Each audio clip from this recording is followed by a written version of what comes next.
مدبات راديو إيرنا بفلاج ما مدباب قزينا هم سخم زين حدا لون قرابن شيشاي قبل عندي لمي عدو مال لني عدو مي سمسم سلومني خب جرمن فرانكفورت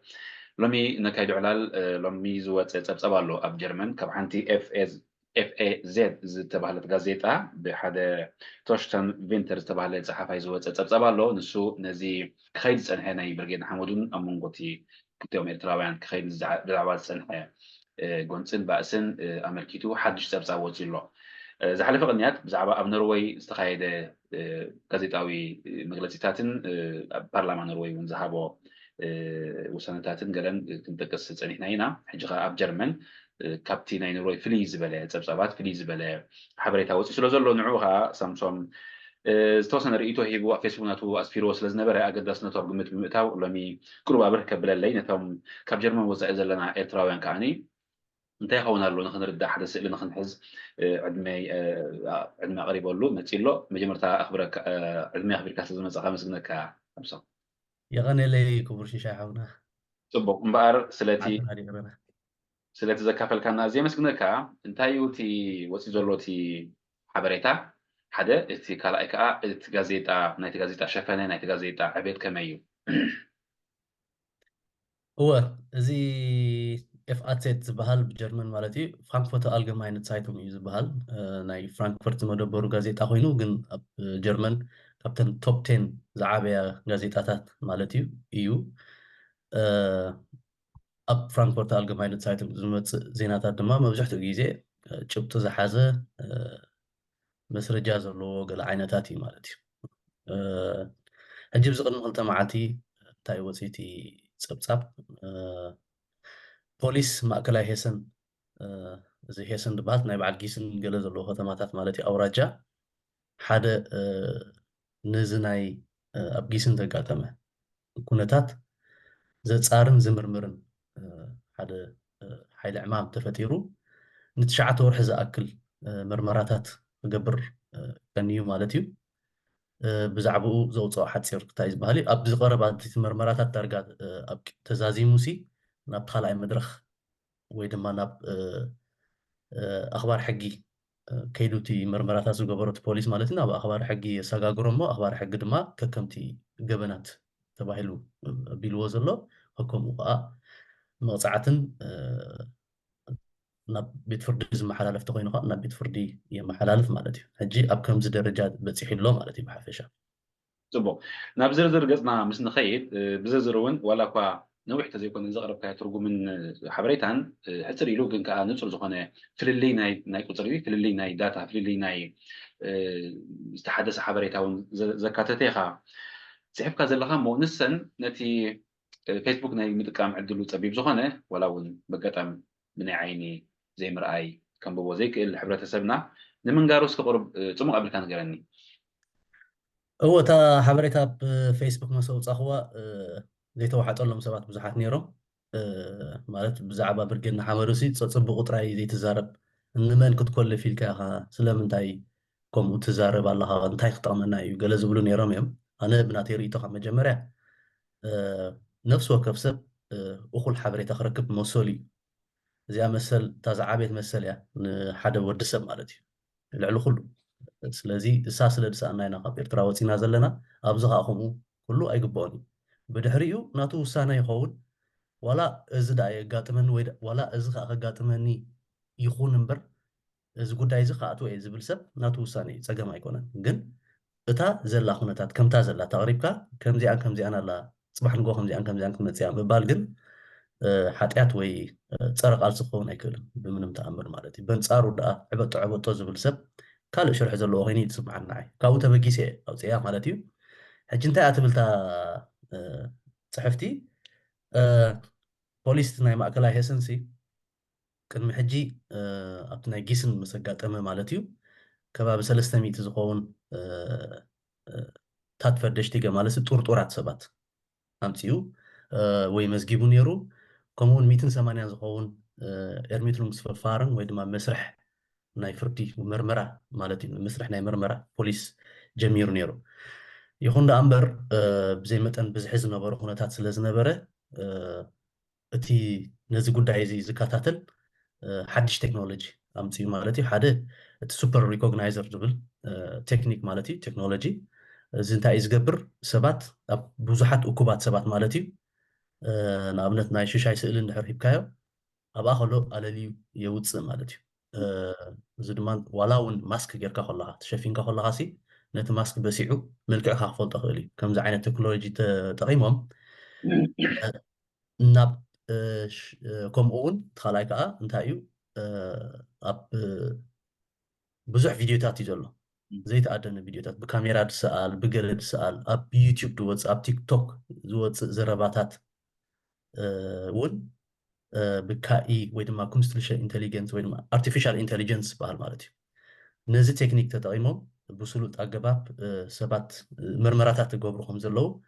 በዚ መሰረት ድማ እቶም ጥርጡራት ዝበሃሉ ናብ 679 ከም ዝበፅሑ ናይ 457 ሰባት ድማ ምርመራ ጀሚሮም ከም ዘለዉ ማለት ምርመራ ናይ ገበን ማለት ሲ እዞም ሰባት እዚኣቶም ብገበን ዝሕተቱ ናብ ኣኽባሪ ሕጊ ዝመሓላለፉ ፋይሎም ማለት እዩ እዞም ሰባት እዚኣቶም ምናልባት ኣብቲ ናይ ጊሰን በኣስም ዘይነበሩ ክኾኑ ክእሉ እዮም ግን ምስኡ ምትእስሳር ዘለዎ ንኣብነት ኣብ ሜድያ ወፂኻ ኣብ ሶሻል ሚድያ ወፂኻ በልዎም ቅተልዎም ገለመለ ዝብል ሰብ ንድሕር ደኣ ነይሩ ከረኻኽብሉ ከም ዝኽእሉ ዝእምት ነገራት እዩ ዝኮይኑ ዝስማዓኒ ንዓይ ስለዚ ናይ 457 ሰባት በፂሖም ኣሎ ብዝቐረበ እዋን ኣብ ምዝዛም ገፆም እዮም እዚ ከዓ ምስቲ ናይ ጊሰን ዝተኣሳሰር ጥራይ እዩ ናይ ሽቱትጋርት ዘጋጠመ ከዓ ካልእ ምርመራታት ክህሉ እዩ ማለት እዩ ስለዚ ቀሊል ቁፅሪ ይኮነን ወይ ከዓ ዝተረስዐ ጉዳይ ከምሰል ብዙሕ ተፈቲኑ እንዲ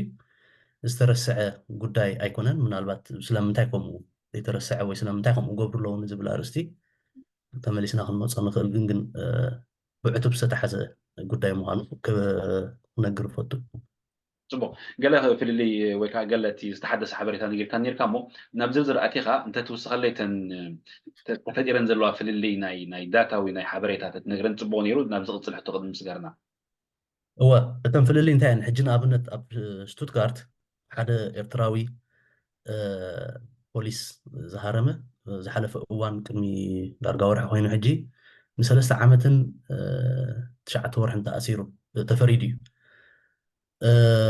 ከምኡ መግበሪኡ እቲ ንኣብነት ንባዕሉ እቲ ዳንጎላ ሒዝዎ ነበረስ ክሳዕ 3 ኪሎ ዝምዘን እዩ እሱ ንባዕሉ ናቱ ሚዛን ናይ ዓመታት ኣለዎ ዘፍርደካ ማለት እዩ ነዚታት ቫልዩስ ተጠቂሙ ኣነ ናይ ሕጊ ክኢላ ኣይኮንኩን ግን በቲ ኤሌመንታር ዝኾነ ነገር እየ ዝዛረብ ዘለኹ ካልእ እቶም ናይ ሕጊ ክኢላ ተበልዎ ሓይሽ ይኹን ዳ እምበር እቲ ናቱ ጠበቓ ንኣብነት እንታይ እዩ ዝብል ነይሩ ነፃ ክኸይድ ኣለዎ እዚ ሰብ እዚ ምክንያቱ እቲ ነዚ ሰብ እዚ ምዃኑ ዘነፅር ቪድዮታት ዲገለሲ ብንፁር እሱ ምዃኑስ ከረጋግፅ ኣይክእልን እዩ ዝብል መርትዖታት ሒዙ ጠበቓ ዝማጎት ነይሩ ማለት እዩ ሕጂ ሕሰቦ እዚ ናይ ኬኣይ ወይ ድማ ዝኾነ ፍሉያት ኮምፒውተርስ ኣምፂኻ ሲ 99 ሚእታዊት እዚ ሰብ እሱ እዩ እንድሕር ኢላትካ ከምኡ ዓይነት መርትዖታት ሒዝካ እውን ክትቀርብ ኣይትኽእልና ኣነ ኮንኩን ነይረ ንዓይ ዝመስል ኢልካ እውን ክትብል ኣንፃር ቴክኖሎጂ ኣብዚ እዋን ኣብ ዘመንና ዘለናዮ ማለት እዩ ክሳዕ ክንደይ ከቢድ ምዃኑ ክሳዕ ክንደይ ዘየዋፅእ ምዃኑ ሲ ክብርህ ፈቱ በዚ መጠን ከዓ ንዓሙን ቀሊልሎምን ሓጊዝዎምን እዩ ዝያዳ ምርመራታት ክገብሩ ዝያዳ ነገራት እንደገና ክፍትሹ ሓጊዝዎም ስለዚ ናብ 400 ካብ 300 ወይ ድማ 181 ናይ ምርመራ ጉዳይ እንዲም ፋይል ከፊቶም ነይሮም ሕጂ ናብ 457 በፂሑ ኣሎ ማለት እዩ ኣብዚ ሓደ ተገራጫዊ ነገር ዘሎ ይመስል እተን ጋዜጣታት ዋላ ውንቶም ሰበስልጣን ዋላ ውንቶም ናይ ሁማን ናይ ሰብኣዊ መሰል ተጣበቕቲ ጀርመን ዘለዉ ነቲ ናይ ብርጌድ ንሓመዱ ምንቅስቃስ ከም ዝተረድእዎን እቲ ብኤርትራ ዘሎ ዲክታተር ከዓ ነዚ ነገር ንክፍጠር ተራ ከም ዘለዎን እዮም ዝፅሕፉ ነይሮም ዝገልፁ ነይሮም ሕጂ ኣብዚ ከዓ ነቶም ከምኡ ዝገበሩ ናብ ምክሳስን ናብ ፍርዲ ናብ ምቕራብን መስርሕ ከዓ ይካየድ ኣሎ ሕጂ እዚ ተገራጫዊ ዶ ኮይኑ ኣይስማዓካን በቲ ፖለቲካዊ ኩነታቶም ግዳይ ዝኾነ መንስያት እዮም ከምኡ እንተገበሩ ሲ ንርድኦ ኢና ዝብል ፅሑፋትን ሓበሬታን ክወፅእ ይፀንሕ ሞ በዚ ከዓ እዚ ተረዲእናዮ ምክንያት ከምኡ መግበሪኦም ንርድኦ ኢና እንዳበሉ ከለውስ ናብ ክሲ ናብ ካልእ ክኸዱ ከለዉ ከመይ ትሪኦ ንስኻ ከመይ ትፈላልዮ ንስኻ ወል ኣብኡ እንዲና ምዞም ብፆትና እውን ብዙሕ ግዜ ንጋራጮ ዘለና ምክንያቱ መመሚ ከዓ ከምዚ ኤሮጳውያን ከምዚኦም ዝብሉ ይድንግፁልኩም እዮም ርድኡኹም እዮም እንዳበልካ ዝግበር ካምፔይን ወይ ንክቕፅሉ ጎስጓስ ምግባር ኣነ ቁኑዕ ኮይኑ ይስምዓለኒ በንፃሪ እቲ ጉዳይ ንምንታይ በንፃሩ መሲልካ ብዛዕባ ኣብ ሃገሮም ዝግበር ፌስቲቫል ናይ ዲክታቶር ገለመለ ኣይኮነን ንዕኦም ዘገድሶም እሱ ካልኣዊ ነገር እዩ ንኣብነት እታ ዝዓበየት ነገር ኣብዛ ዓዲ በደል ትገብራ ንቅዋም ናይዚ ሃገር ምጥሓስ እዩ እቲ መንግስቲ ንባዕሉ ክጥሕሶ ኣይክእልን እዩ ንኣብነት ኣብ ጊስን እቲ ሓጋገ ኣካል ድበሃል እቲ ፈፃሚ ኣካል ድበሃል ማለት እዩ ምምሕዳር ናይ ከተማ ጊስን ሲ ፈፃሚ ኣካል ናይ መንግስቲ እዩ ኣብ ከተማይ እዞም ሰባት እዚኣቶም ፌስቲቫል ክገብሩ ፈቃደኛ ኣይኮንኩን ኢሉ ከሲሱ ሲ እቲ ፈራዲ ኣካል ረቲዕዎ ኖ ሕጊ የፍቅደሎም እዞም ሰባት እዚኣቶም ክገብሩ ኣለዎም ኢሉ ካብኣ ንላዕሊ ክኸይድ ኣይከኣለን በል ካብ ኣባኻስ ባዕለይ ክኽልክሎም ይኽብል ከመን ዓቕሚ ይብሉ ነዚ ፈራዲ ኣካል ዝፈረዶ ነገር ባዕልኹም ትፈልጡ እንድሕር ዳ ፕላን ቢ እንድሕር ዳ ደይሰሚዕኹምና ባዕልና ኣለናዮ ሕጉኹም ኣይግድሸናን እንድሕር ዳ ትብል ኮንካ እቲ ዝዓበየ ገበን ወይ ድማ ክቅበልዎ ዘይክእሉ ነገር ክሰግርዎ ዘይክእሉ ነገር ስለዝኾነ ዝኾነ ይኹን ጀርመናዊ ከም ኣካል መንግስቲ ይኹን ከም ተራ ሰብ ማለት እዩ ክቅበሎ ዘይክእል ስለዝኾነ እዩ ነዚ ነገር እዚ ሕጂ ብዕቱብ ተታሒዙ ንኣብነት ከም ዝብለካ ዘለኹ እዚ ናይ ኤኣይ ኢንቴሊጀንስ ገለመለ መርመርቲ ገለመለ ምፂኻ ክስታ ክገብርሲ ናይ ሚልዮናት ባጀት ዝተሰላዓሉ ነገር እዩ ተረዲኻ ኣለኻ ስለምንታይ ኢልካ ክትሓቲ ከለካ ነዚ ነገር እዚ ምጥሓስ ኣብዚ ዓዲ ነውሪ ምዃኑ ወይ ድማ ዝኾነ ሰብ ቶለሬት ገብሮ ዘይክእል ነገር ምዃኑ እዩ ካብ መጀመርያ ንሕና ንብሎ ነበርና ማለት እዩ ሶ ናብኡ ገፁ ዝኸይድ ዘሎ እዩ እውን ትመስል ዝኩነታት እዚ ሓበሬታ እዚ ኤርትራውያን ክግንዘብዎ ብዓቕሚ ደረጃ ከንብብዎ ክርድእዎ ተረዲኦም ከዓ ንዕኡ ዝምጥን ኣካይዳታት ክኽተሉ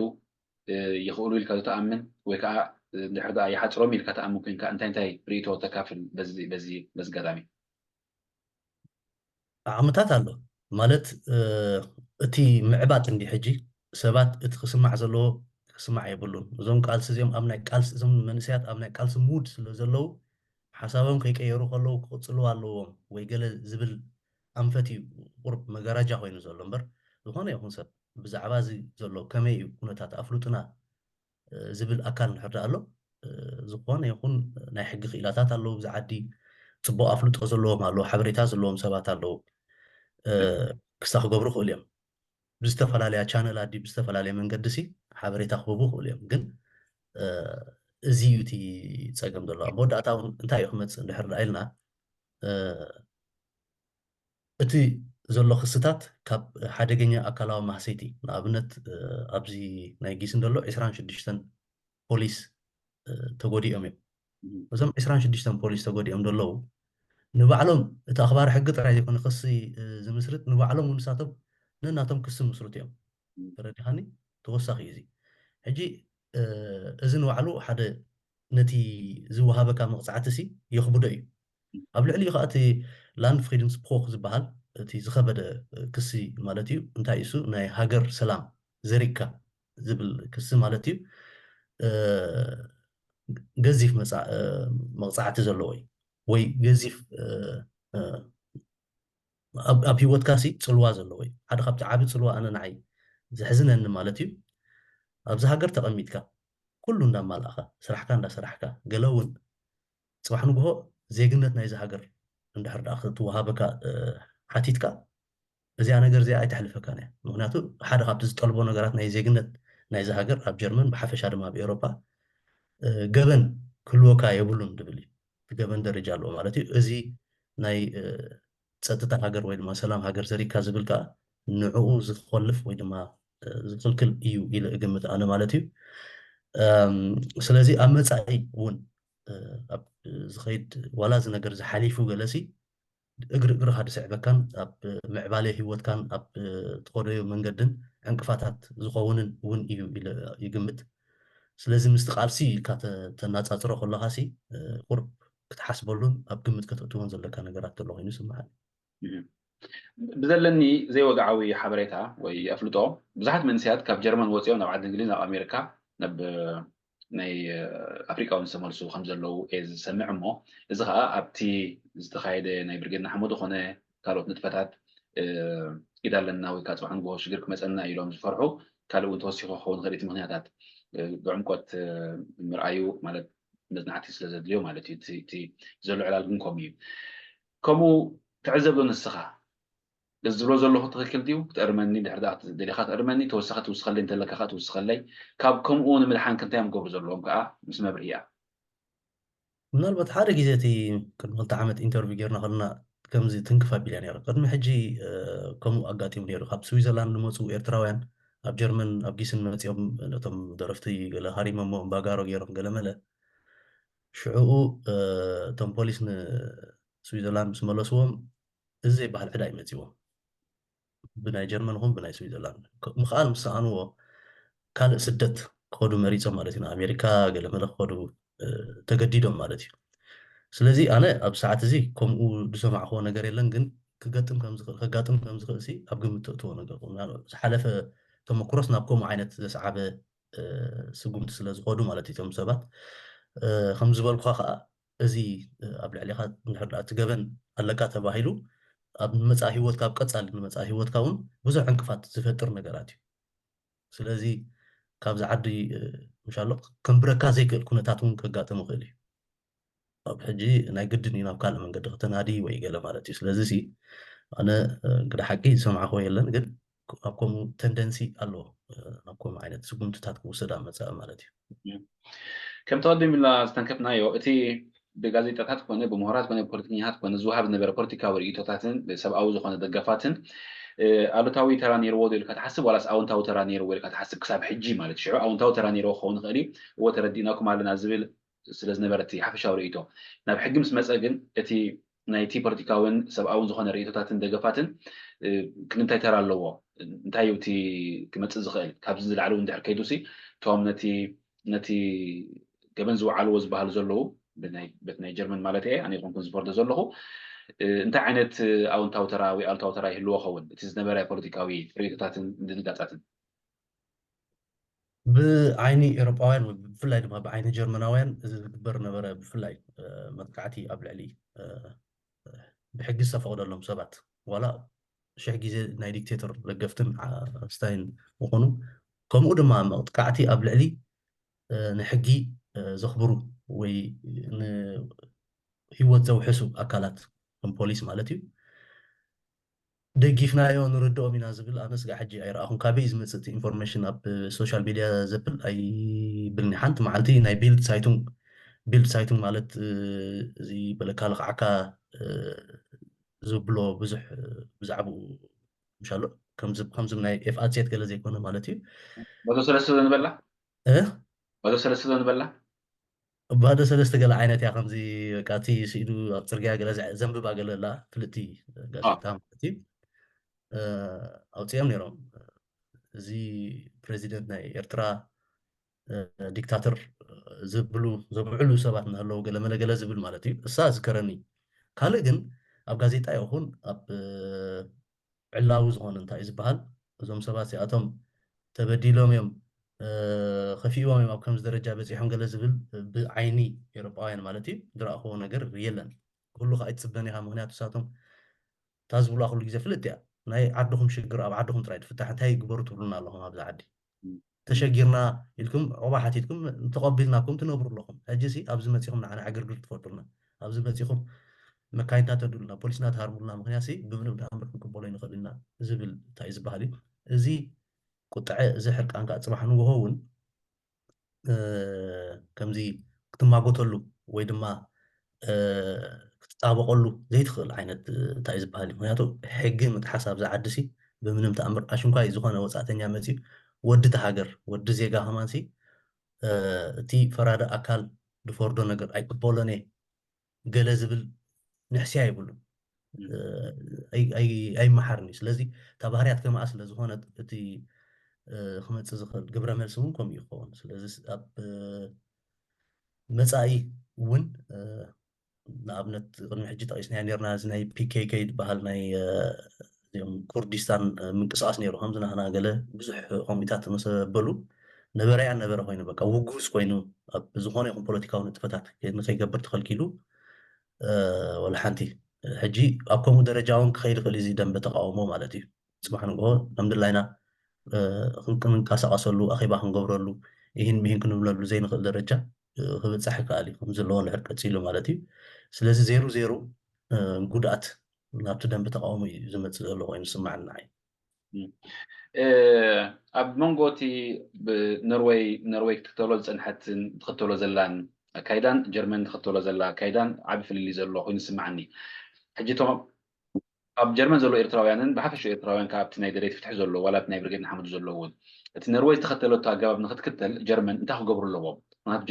ኖርዌይ እቲ መሰሉ ዝሰነፍገ ኤርትራዊ ሲ ኣብዚ ከዓ መሰሉ ክንፈግ የብሉን ናይ ምንባር ክእለቱ ናይ ምንባር ዕድሉን ናይ ምንባር ዕጩን ሲ ኣብ ሕቶ ክኣትዮ የብሉን ዝብል ተሪግ ዝኾነ መርገፂ ሒዛ እያ ነቲ ስጉምቲ ትወስዶ ዘላ እሞ ኣብ ጀርመን ግን ኣብ ክንዲ ብፓርላማ ደረጃ ክግበር ዝግብኦን እቲ ኤርትራዊ እውን ድምፁ ኣስሚዑ ኣብ ፓርላማ ጉዳዩ ክርአ ኣብ ክንዲ ዝገብር በንፀሩ ኣብ ሕጊ እዩ ዝኸይድ ዘሎ ሕጂ እዚ እቲ ዋና ኢኻ ሓላፍነት ዘለዎ ከምቲ ኣብ ኖርዌይ ዝተኻየደ ፅቡቅ ነገራት እሞ ደገፉ ዝረኣየቲ ኣብ ሙሉእ ዓለም ዘሎ ኤርትራዊ ኣብ ጀርመን ዝኸይድ ዘሎ ወይ ኣብ ጀርመን ክመፅእ ዝኽእል ሓደጋ ከዓኒ ብሙሉእ ድምፅን ብሙሉእ ንቕሓትን ክሰርሓሉ እዩ ዝግባእ ንስኻ እውን ነዚ ኢኻ ተኪርካ ትዛረብ ዘለካ እዚ ስለ ዘሎ ነዚ ተዳልይኩም ነዚ ፈሊጥኩም ክትገብርዎ ዝግባእኩም ግበሩ ኢኻ ትብል ዘለካ ምስለኒ እሞ ተወሳኺ ኣብዚኣ ነጥብ እዚኣ ተኪርካ ክትዛረበኒ ምደለኹ ነይረ ኖርዌይ ዝተወስደ ስጉምቲ ከም ኣብነት ኣቐሪቦም ንናይ ጀርመን መንግስቲ ፅልዋ ክፈጥሩ ኣሎ ዶ ዕድላት እንታይ ክገብርሎም ኣብ ከምሳት ኣብ 2015 ሲ ኣብ ፓርላማ ናይ ጀርመን ዳርጋ ንሰዓትን ገለን ከባቢ 2 ሰዓት ዝኣክል ብዛዕባ ኤርትራ ብደቂቕ ዲስካሽን ነይሩ ተዛሪብሉ እቲ ፓርላማ በቃ ጉዳይ ኤርትራውያን ከመይ እዩ ስለምንታይ እዮም ድሞት ዘለዉ እንታይ እዩ ኣብ ኤርትራ ዘጋጥም ዘሎ ገለ መለ እዚ ኣብ ከምኡ ደረጃ ንክበፅሕ ዝተፈለዩ ዝተወሰኑ ሓያላት ተቃለስቲ ማለት እዩ ፖለቲከኛታት ወላ ኤርትራውያን ገለ ማለት እዩ ካምፔይን እናገበሩ ሎቢ ስራሕ እናገበሩ በቲ ሕጊ ዘፍቅዶ መንገድታት ማለት እዩ እንዳኸዱ እዮም ኣብቲ ደረጃ ትብፅሖሞ ብድሕሪኡ ቅፅል ኣይከኣለን ግን ከም ዝቅፅል ክግበር ይከኣል ነይሩ ብሕጋዊ መንገዲ ሲ ፀቕጢ ጌርካ ድዩ ኣባላት ፓርላማ ርክባት እናገበርካ ድዩ ገለገለ ናይ ኤርትራውያን ጉዳይ ኣብ መዕለቢ እዩ ፍፅሙ ኣትሊስት ኣብ ጀርመን ዝርከቡ ኤርትራውያን ሲ እቲ ከምዚ ናይ ኖርዌይ ዓይነት እንታይ ዝበሃል ማለት እዩ ከምዚ ከይድ ክግበር ይከኣል ነይሩ ሕጂ ግን ገና ክትመፅእ ከለካ ንሕና ኣባላት ብርጌድና ሓመዲና እንድሕር ኢልካ ዋ እቶም ፖሊስና ዝቐጥቀጥኩም እኒኹም ንስኻትኩም እዩ ግብረ መልሲ መጀመርያ ምክንያቱ ኣብ ነፍሲ ወከፍ ጀርመናዊ ሕጂ ክትሪኦ ከለካ ብዛዕባ ናይ ኤርትራውያን ቅጭ ዝመፅኦን ዘሕርቆን ነገራት ራ እዩ ምክንያቱስ ኣብ ከምዚ ዓይነት ኣይተፀበይን ማለት ንክትርድኦ እውን ከቢድ ነገር እንዲ ሕጂ እታ ትሕዝነካ ነገር እንታይ እሞ ብሕጊ ንኸይድ እሞ እንድሕር ሕጊ ዘይሰሊጥና ከዓ ፕላን ቢ ብሓይሊ ምክንያቱ ኢና ሕጉኹም ኣይግድሸናን እዩ ገለ እንድሕር ዳ ትብል ኮንካ እቲ ነገር ቅድሚት ናይ ኤርትራውያን ጉዳይ ምስምዖም ናቶም ናይ ባዕሎም ማለት እዩ ዝኸውን ዘሎ ምክንያቱስ እዚኣ ከኣስ ንክንደይ ሕብረተሰብ እዮም ከምዚ ዓይነት ተፃዋርነት ክህልዎ ንዓና እንድሕር ዳ ከምኡ ሰምዑና ጀሚሮም ፈልስጤም ከምኡ ክጅምሩ እዮም ኢራን ከምኡ ክጅምሩ እዮም ገለ መለ እንታይ ዝበሃል ክኸውን እዩ ማለት እዩ ሽዑ መትሓዝ ክሰኣኑ እዩ ሕጂ ሲ ኣነ ኣብዚ ዓዲ መፅአ ካብ ዝተምሃርክዋ ነገር ከዓ እንድሕር ኣላ ኮይና ኣብ ጀርመን ማለት እዩ ብፍላይ ንሕጊ ናይዚ ዓዲ ወይ ድማ ንቅዋም ናይዚ ዓዲ ዝጥሕስ ኣካል ዝኾነ ይኹን ምክንያት ይሃለዎ ብዘየገድስ ተፃዋርነት ወይ ድማ ተቐባልነት ዘይብሉ ነገር እዩ ዋላ ካብተን ሰልፍታት ጀሚርካ ማለት እዩ ናይዚ ሃገር ታቐንዲ ክስታይ ዘላ ነዚ ቅዋም እዚ ተንኪፎሞ ድዮም ኣይተንክፎም ምክንያቱ ዝዓበየ ቤት ፍርዲ ብዝዓዲ ተቋማ ቤት ፍርዲ ንሱ ዝበሎ ከዓ መንግስቲ እውን ክፈርስ ይኽእል እዩ ስለዚ ሲ ቁሩብ እቲ ሲስተም ድሕር ዳ ተረዲእና እቲ ተሓሳስባ እቲ ሜንታሊቲ ድሕር ዳ ተረዲእና بخمي من قد خنقص نخلون بلان وي كستاي كلون نخلي بزل خدو زلنا ግን زي دعنا عايشي كنا وين يسمعنا ጽቡቕ እቲ ስክፍተኻ ናብ ኣወንታዊ ነገር ንምውሳዱን ትዕዝብትኻ ወሲዶም ሰባት ጥቕሞም ክረኽቡ ወይ ከዓ ናብ ጥቕሞም ከውዕልዎ ዝኣንፈተ እዩ ዝመስለኒ እሞ እቲ ክስታት ናብ ብርጌድ ንሓመዱ ናብቶም ብኣባልነት ናይ ብርጌድ ንሓመዱ ተጠርኒፎም ዝነበሩ ጥራሕ ድዩ ዋላስ ንኩሎም ኤርትራውያን እዩ ዝምልከት? ምክንያቱ ንሓደ ወገን ዘተኮረ እዩ ከይመስል ዝዘረባና እንድሕር ከምኡ ኮይኑ ኣነፂርካ ክትነግረኒ ከምኡ እንድሕር ዘይኮይኑ ዋላ ብደገፍቲ ስርዓት ዝነበሩ እውን ድሕር ዳ ከምኡ ተሳቲፎም ይምልከቶም ኢልካ ድሕር ዳኣኒ ትሓስብ ኮንካ ወይ እቲ ሓበሬታ ከምኡ ዘመላኽት እንድሕር ኮይኑ ኣብዚ ኣስፊሕካ ክትነግረኒ እቲ ሓበሬታ ከምኡ ዝኾነ ይኹን መመልከቲ የብሉን ኣብቲ ጉዳይ ጎነፅ ዝተሳተፈ እዩ ዝብል ኣብቲ ጉዳይ ጎነፅ ከዓ እንድሕር ዳ መን ጀሚርዎ ዝብል መን ይደርብዩ ዝብል ናብ ፖሊስ ንኣብነት መን ይደርብዩ ዝብል ገለመለ መረጋገፅታትን ጭብጥታትን ኣኪቦም ንሱ ከም ምርትዖታት ትቐርብ ማለት እዩ ዋላ እውን ኣብኡ ዘይነበረ ኣካል ማለት እዩ እንድሕር ዳ ብሚድያ ዝተፈላለየ ንከምኡ ዝዕድም ጎስጓስን ገለን ዝገብር ነይሩ እውን እዚ ከም ጭብጢ ክቐርብ ክእል እዩ ማለት እዩ ስለዚ በየነ ኣካል ገለ ብዘየገድስ ንከምዚ ዓይነት ሄትረስ ፅልኢ ቫዮለንስ ገለ ዘበለ እንድሕር ዳ ኮይኑ ኣብቲ ክሲ ሞስት ፕሮባብሊ ኣትሎ ማለት እዩ ንምንታይ እዚ ሕቶ ምፅያልካ እዚ ግዜ ንሪኦ ዘለና ሓንቲ ንእሽተይ ቁንጫል ሓበሬታ ወሲድካ ናብ ጥቕምካ ምውዓል ስለ ዝኾነ ነዛ ነገር እዚኣ ኣርጥብ ኣቢልና ክንዛረበላ ዝደረኸን ምክንያት ከምዚ እዩ እቶም ብወገን እቲ መንግስቲ ደገፍቲ ዘለዉ እቲ ክሲ ምስ መፀ እምበኣር ንህለዉ ብርጌድ ንሓመዱ ዝበሃሉ ከምዚ ሽግር ወርዶም ኣሎ ኢሉ ናብ ጥቕሚ ከውዕሎ ክእል እዩ እቶም ብብርጌድ ንሓመዱ ዘለዎ መንስያት እውን ነቲ ደገፍቲ ጥራሕ ዝጠመተ ምዃኑ እቲ ሓበሬታ ዝብለካ ዘለኹ ክዝርግሖ ክእል እዩ ኣብ ከምዚ ሕጂ እቶም ፖሊስ ብርጌድ ንሓመዱ እዮም እዚኦም ኢሉ ይፈላለዮም ዶ ይፈላለዮምን ደገፍቲዮም እዚኦም ኢሉ ይፈላለዮም ዶ ኣይፈላለዮምን ዋላስ ከም ገበን ዝገበሩ ርኢዩ ብውልቃዊ ምስሎም ብውልቃዊ መንነቶም ናብ ሕጊ ዘቕርቦም እዚኣ እታ ንፅርቲ መልሲ ዝደለኹላ ኣብ ሓፂር እዋን እቲ ኩሉ ዝርዝር ክወፅእ እንዲ ትሽማት ትኽሲ ትገለመለ ኣብ ቤት ፍርዲ ዝቐርብ ሰብ እውን ክህሉ እዩ ሽዑ ብንፁር ክንዛረብ ንኽእል ኢና ግን ብናተይ ገምጋም እንታይ ዝብል ንኣብነት ኣብ ሽቱትጋርት እቲ ሽግራት ምስ መፀ ናይቶም ደገፍቲ ህግደፍ መንነት ወይ ድማ ኣይደንቲቲ ገለመለ መዝጊቦም ኣይከዱን ናይቶም ነቲ ክሳይ ከዕፅው ነቲ ፌስቲቫል ከዕፅው ዝመፁ እዩ ነይሩ ኣብቲ ናይ ጊስን እውን ድሕር ኢና ብዙሓት ኣብቲ እዋን እቲ ኣሽማቶም ተመዝጊቡ ገለመለ ንዓድኹም ኪዱ ዝበልዎ ናይ ብርጌድ ንሓበዱ ኣባላት እዮም ነይሮም ሶ ካብዚ ተበጊስካ እቲ ዝበዝሕ ኣካል ሞስት ፕሮባብሊ ናቶም ይኸውን ይኽእል ምናልባት ናይቶም ህግደፍ ነይሩ ድዩ ኣይነበረን ዝብል ዝፈልጦ ነገር የብለይን ኣብቲ ክስታይ እውን የለን ግን ኣብ መፃቐሲና ክንሪኦ ኢና ማለት እዩ ግን እቲ ዝዓበየ እንታይ ዝበሃል ፀገም ፈጢሩ ዘሎ ነቲ ጀማሪ ናይቲ ክስታይ ወይ ነቲ መጥቃዕቲ ዝፈፀመ ቫይረስ ስለ ዝኾነ እቶም ፖሊሲ ንኣብነት ጠጠው ኢልካ ከለካ ብፊትካ ብሕቆኻ እዩ ዝመፀካ እቲ ማህረዲ ነቲ ክትከላኸሎ ወይ ጠጠው ክተብሎ ደሊካ ዘለካ ፊትካ ኢካ ትቦ ስለዚ እቲ ትኸሶ ሰብ ኣብቲ ፊትካ ዘሎ ሰብ ይኸውን ማለት እዩ ከምኡ ኮይኑ ይረኣየኒ ንዓይ ፅቡቅ ኣብ መጨረሻ ትንክፍ ኣቢልካ ነርካ ሓንቲ ነጥቢ ንሳኻ ኣብዚ ማሕበራዊ ሚድያ ኣናሃሃርቲ ኣጓሃሃርቲ ናይቲ ጉዳይ ብሕቡእ ኮነ ብግሁድ ክብሉ ፀኒሖም ኣለዉ ኣዝዩ ዓብ ተራኻ ፀኒሕዎም እዩ ብክልቲኡ ወገን ማለት እዩ ሕጂ ንሕና ነቲ ነትን ኢልና ኣብ ሓደ ወገን ሒዝና ክንዛረባ ኣይኮንና ንደሊ ዘለና ኣብቲ ገበን ዝተሳተፉ እሞ ነቲ ናይ ፍትሒ ቃልሲ ከዓ ዘየድሊ ማኣዝናት ሒዞም ንክሳራን ንዕንወትን ዝተዳረጉ ሰባት ኢና ፎካስ ንገብር ዘለና ስለዚ እቶም ኣብ ማሕበራዊ ሚድያ ብቲክቶክ ኮነ ብካልኦት መራኸቢታት ክሰርሑን ክነጥፉን ዝፀንሑ ኣብዚ ጉዳይ ብከመይ ዝተሓዙ ዘለዉ እቲ ክሳብ ክንደይ ነቲ ሕጊ ሒሶም ወይ እቲ ወሳኒ ነገር ንኣብነት ናይ ምዝራብ ዓዲ ዲሞክራሲ እየ ዘለኹ ናይ ምዝራብ መሰል ኣለኒ ኢልካ ሰባት ምፍርራሕ ወይ ምዝንጣል ገለመለ ብሕጊ የኽሰካ እዩ ዓቐኑ ፈላለዩ ግን ነዚ ንኣብነት ንስኻ ንድሕር ሽሻይ ሓደ ሰብ ከምኡ ቀትለካ ገለመለ ኢልካ ሚድያ መፅዩ ንስኻ ብሕጊ ክትቅርቦ ትኽእል ኢኻ ነቲ ሰብ ሕጂ ብዙሓት ሰባት እውን ነዚታት ኣነ ተተንኪፈ እንዳበሉ ክስታይ ዝገበሩ ኣለዉ ዘመልከቱ ኣለዉ እንዳ ፖሊስ እከለ ከምዚ ኢሉ ንስምዕዎ ኣተርጊሞም ገለመለ ዘእትውዎ ማለት እዩ እዚ ናይ ኤአይ ተጠቂሞም ከዓ ዘብልዎ ዘለዉ ሰባት ንኣብነት ሓደ እቲ እንታይ ዝበሃል ኣብኡ እንድሕር ዳ ስእሎም ሪኦሞ ተረዲኻኒ ኣብቲ ዝተሳተፉ ገለመለ እቲ ናቶም ሶሻል ሚድያ ከመይ እዩ እንታይ ነጥፉ ገለመለ ዝብል እዩ ጭብጥታት መእከቢ ክኸውን ይኽእል እዩ ስለዚ ኩሉ ግዜ ዋላ ኣብቲ ሚድያ ወፂና ንገብሮ ነገር ካብ ሕጊ ወፃእ ክኸውን የብሉን ምክንያቱ ኩሉ ግዜ መሰል ናይ ሓሳብካ ምግላፅ ዶቡ ሕጊ ኣብ ትጥሕሰሉ እዩ ኣብዛ ዶብ እዚኣ ጠጠው ክነብሎ ክንክእል ኣለና እዚኣ ክንመሃራ ክንክእል ኣለና እምበር ፅባሕ ንጎ ንኩላህና ኣብዘይ ሽግርና ክነጥፍ ኢና እቲ ሰብ ቅድሚ ሕጂ ከምዚ ምሻሎ ተፀሪፍካ ገለመለ ስቕ ኢኻ ትብል ነርካ ሕጂ ግን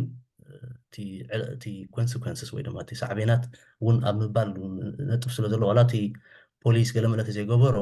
ብውልቂ እውን ሰባት ክረኻኽቡ ስለ ዝኽእሉ ጥንቅቕ ምባል ከድልየና እዩ ማለት እዩ እቶም ኣበይ ንዓና እኮ ሓንቲ ንኸውን ኢና እንዳበሉ ኣብ ሚድያ ጥራይ ኮይኖም ጎስጓስ ዝገብሩ ነበሩ ግን ኣብኣ ከዓ ዘይረኣዩ ማለት እዩ እታ ውዕለት እውን ተረኻኽበሎም ኮይና ትስማዓኒ ንዓይ መቸም ፅቡቅ ንዝነበረኒ ግዜ